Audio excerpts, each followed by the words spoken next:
Hey guys, നമ്മളൊരു Honda civic എടുത്തിരുന്നു. 2007 model വാഹനമാണ് നമ്മൾ എടുത്തത്. ഇത് എടുത്തതിൻ്റെ പർപ്പസ് എന്ന് പറഞ്ഞാൽ ഫുള്ളി മോഡിഫിക്കേഷൻ ചെയ്യാനുള്ള പ്ലാനിങ്ങിലാണ് നമ്മൾ ഈ വാഹനം എടുക്കുന്നത്. നിലവിൽ ടെസ്റ്റ് പെൻഡിങ് ആണ് വാഹനത്തിൻ്റെ. അപ്പോൾ നമ്മളുടെ ഉദ്ദേശം എന്ന് പറഞ്ഞു കഴിഞ്ഞാൽ ഈ വാഹനം നമുക്കൊരു ഫുള്ളി റീസ്റ്റോർ ചെയ്യാനുള്ള പ്ലാനിങ്ങിലാണ് നമ്മൾ ഈ വാഹനം എടുക്കുന്നത്. കളർ ചേഞ്ച് അങ്ങനെ ഫുള്ളി മോഡിഫൈ ചെയ്യാനുള്ള പ്ലാനിങ് ആണ് നമുക്ക്. അങ്ങനെ വർക്ക്ഷോപ്പിൽ കയറ്റി നമ്മൾ ഇൻറ്റീരിയർ ഫുള്ള് ഡിസ്മാൻഡിൽ ചെയ്ത് പെയിൻറ്റിങ്ങിനുള്ള ഒരു ഉദ്ദേശമാണ് നമുക്ക്.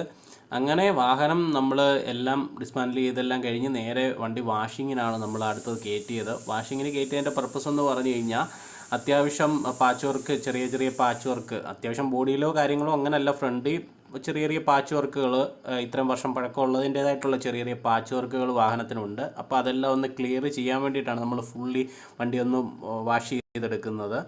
അങ്ങനെ വണ്ടി ഫുള്ള് നമ്മൾ അണ്ടർ ബോഡി ഉൾപ്പെടെ നമ്മൾ വാഷ് ചെയ്ത് വണ്ടി നല്ല വൃത്തിയായിട്ട് നമ്മൾ എടുക്കുന്നുണ്ട്. ശേഷം ബാക്കി പാർട്ട് 2 കാണുന്നത് വരേക്കും ബൈ.